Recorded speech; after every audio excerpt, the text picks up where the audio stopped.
And the reason that we have such a wide breadth of participation is because the internet matters to everyone. And it matters to immigrants because they want to be able to monitor their immigrant status.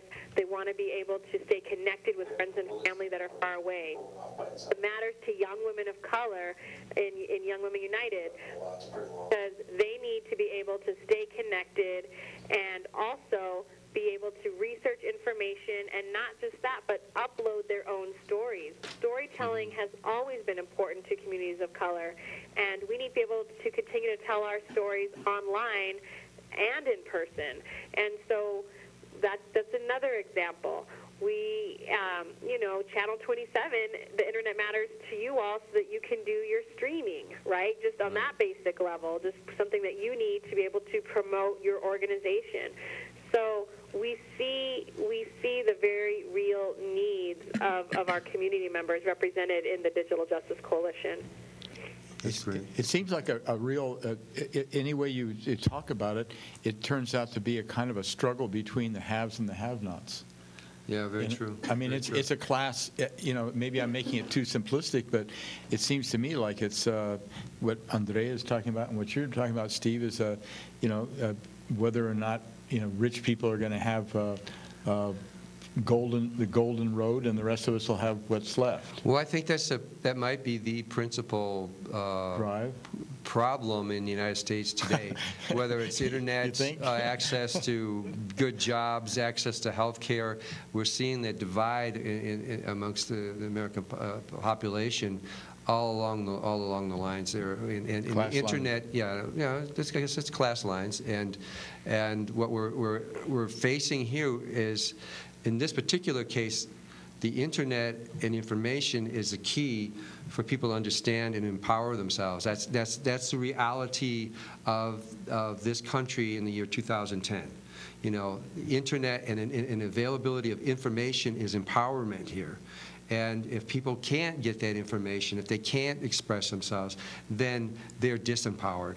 And that is the main clash that's happening in this country today along all lines. And I think people really need to understand how it all fits together, and it's so important for us to have that information and have that access to the internet. It's something, the internet has been a tremendous tool, has been a tremendous boon to everybody, to commerce, to freedom, political consciousness all over the world, and it cannot be allowed to be tucked away in the pockets of a few people and doled out according to the amount of money that the people are able to spend. That just cannot happen. That is so anti-democratic, and is such a destructive thing for this country to have. Disenfranchising. Exactly, that's what it is. It's disenfranchising people. So I think, Tuesday night, we really encourage people to get out there. Yeah, we need bodies. We need warm bodies. We need people there. Or, as Andrea has been saying, there's a way for you to call in. There's a way for you to go to websites. There's a way to participate, many different ways to participate. And we want to really encourage people to participate. This is something that affects a lot of people. I mean, nowadays there are very few people who aren't affected in some way or the other by the internet, either by having or not having it. And so it's something that people really need to take very seriously. Well, and to put it in a context of a timely issue that many people have been talking about around the country, one of the impacts that we see when a community or people in a community feel isolated or feel alone, we don't have to look far to look at what's happening with gay and lesbian youth right now across the country. Mm-hmm. And one of the Digital Justice Coalition members is UNM's newly formed LGBTQ Resource Center, and they have been a huge supporter and have assisted in doing a lot of outreach on campus, and particularly with gay and lesbian youth, because we know and have seen the impact on what happens when young people feel isolated or feel alone.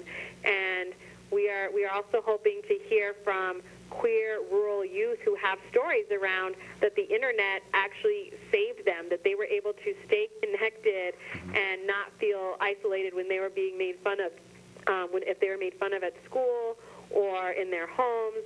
So this it's really that point of connection online can be a matter of life and death for some communities. Yeah, you're talking about, in fact, this was recently in the popular press for a short period of time I think they call it bullying, right, where people are being pushed around and abused and insulted and shamed, ridiculed. Right, and to the point of death. Yeah, and they've actually, suicides are coming as a result of the Well, there have been suicides. There also have been murders, such as that's happened a few years ago up in Wyoming. Something else that I just remembered, Andrea, and that is that Newsweek magazine has stopped printing.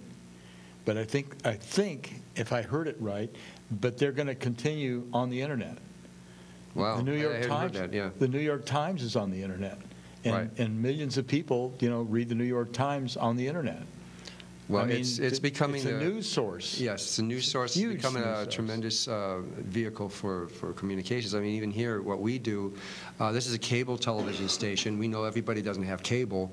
But we web stream. But we web stream. And by web streaming, we are reaching far more people than if we could just by being part of Comcast Cable. It's very important for us to do that. And we find when we get these reports back, from our the internet provider that we use, we can see a whole printout of who's watching, and it's quite amazing all over the country and even all over the world. And that's something that's extremely beneficial to people, to have that connection for so many people. Yeah, you showed me one several months ago when in 1 month we had over 165,000 hits on our website for a local community station. We couldn't figure out what in the world, It's who are these people, But they're coming from all over the world, and that's the kind of democratizing influence that the internet has, in terms of bringing people together from all over the country, all over our community, all over the state, all over the country, all over the world. I'm politically orientated hugely, and one of the things that I really appreciate about Channel 27 is every morning at 9 a.m. Democracy Now! Comes on. It's nice to be able to get it on KUNM at 4 o'clock, right? But you're getting the audio. When you can see the guests and you can see the film clips that enrich, the kind of the background to the interviews, it makes it that much more powerful. I don't know, it would be a devastation, huge national devastation if for some reason Democracy Now! Was taken off the air. Sure. So, Andrea, do you have anything else you want to add to what people should be looking for on Tuesday night, and any more words of encouragement for people? I just want to let folks know that whatever story you have, it's a story that's valuable and needs to be heard by the FCC. All the stories that anyone has around a time when you couldn't access it, when the library was closed and you couldn't get in and you needed to apply for a job and you weren't able to do that, when you have your kids come home and they want to be able to do their homework and they can't do their homework at home, ironically. So one of the things we say at the Media Literacy Project is we are working to put the home in homework. And any stories that you have around having to turn your connection off for a couple of months because you couldn't afford it, and then when you turned it back on, you had to pay a reconnection fee, that there's just no leeway for people who can't afford the internet, or sometimes people are punished financially and have to pay a fee if they have to get it turned off because they can't afford the monthly payments. So all of these stories are not unique, and at the same time, they need to get heard. The FCC needs to hear directly from you.